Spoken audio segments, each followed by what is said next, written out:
Minasan konnichiwa. Welcome back to Misha Speaks.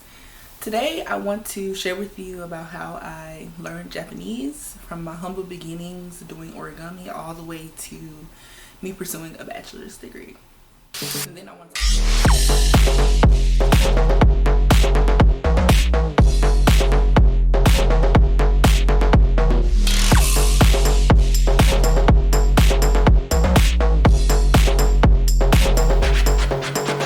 So my Japanese learning journey actually started a little bit unconventionally.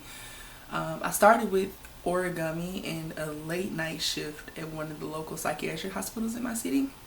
So I didn't want to be on the phone, on the cameras in the building and lose my job. So I ended up Googling things to do when you get bored that had nothing to do with technology. So origami ended up coming up, and the first piece of origami I ever made was a ladybug, and it was like the cutest thing ever, and it was just super easy to do as well.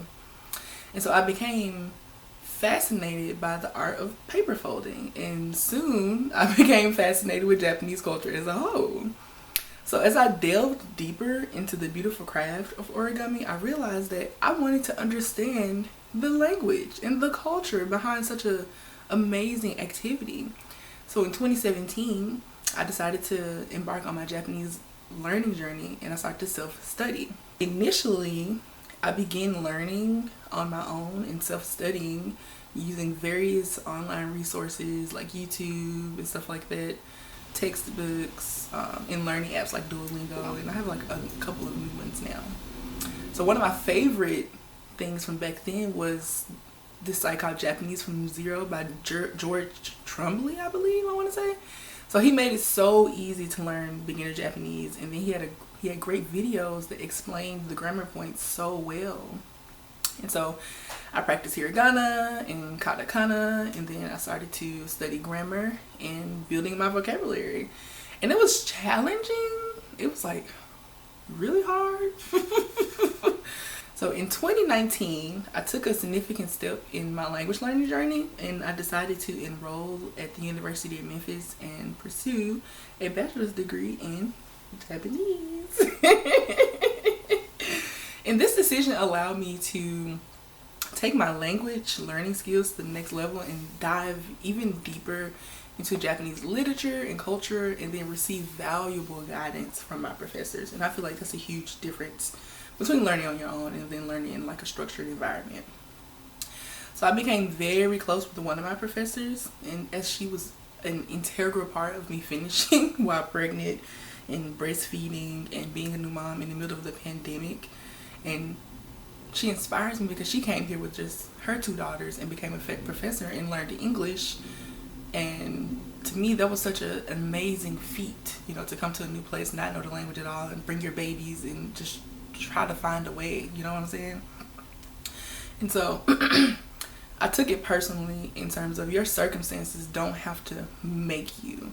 And so I ended up meeting a lot of other learners as well. So I joined a student organization, the Students of the Japanese program, and became the social media manager. And I've been able to stay connected to them via Discord and some cool research that we're doing.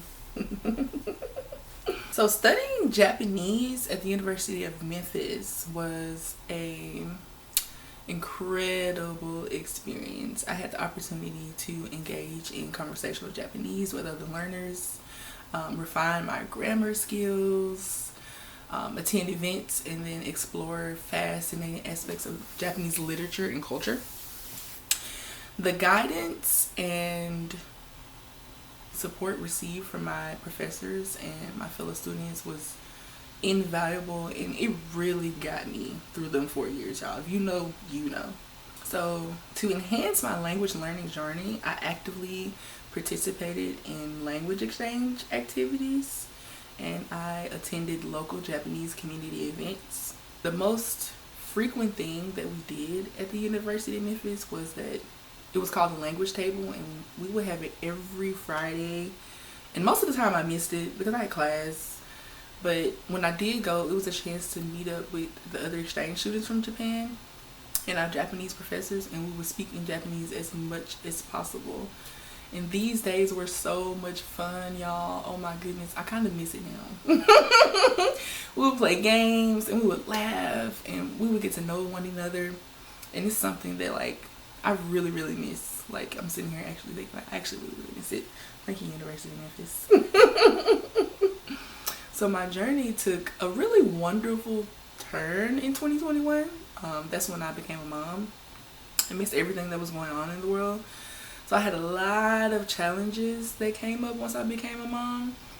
And I had to face the tough decision whether to continue my studies or to drop out, to just kind of focus on those first couple of months. And so I determined that I wasn't gonna drop out, and I chose to finish it and see it through with the help of many, including my wonderful husband. David, I love you so much, you did this. So while going through the demands of motherhood and pursuing my degree wasn't easy, but it taught me the importance of resilience and the importance of time management.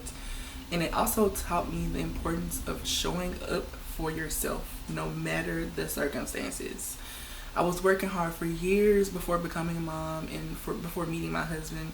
And so I didn't see a real reason to let motherhood and marriage and these other domestic things keep me from doing what I really love to do outside of my home. And I knew that following my dreams would serve my family best because I would be satisfied. So during these challenging times of being a new mom, I discovered innovative ways to integrate language learning into my daily routine as a mom.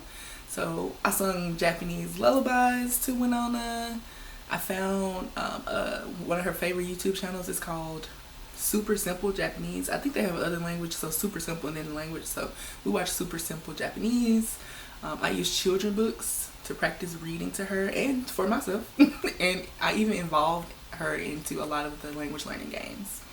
So it became a beautiful journey of sharing the language and culture with my family over time. And now she knows such a good chunk of Japanese, y'all. Like, it is the cutest thing ever. So right now, her favorite word is chigao, which means like different or wrong. And her favorite way to say it is when mommy get something wrong. And she goes, chigao. It be y'all own folks, y'all, okay? She don't never miss a moment to say chigao to me. Chigao! And guys, there you have it, okay? My journey from learning origami at a psychiatric hospital all the way to graduating from the University of Memphis with a bachelor's in Japanese, amidst motherhood, amidst the pandemic, amidst growing as a person. And it has been filled with incredible things, and it's been a wonderful ride with twists and turns, but the rewards have been immeasurable. So I want to encourage all of the mamas out there pursuing their dreams while caring for your little babies. Never give up. Akira mena. Akira mena. Okay? Do not give up. Your determination and your passion can move mountains and change your family's whole life. So that is all, guys. Don't forget to like and subscribe and share with your friends and learn some Japanese. So until next time, speak a new language so that the world can be you new. Bye, y'all. Jane.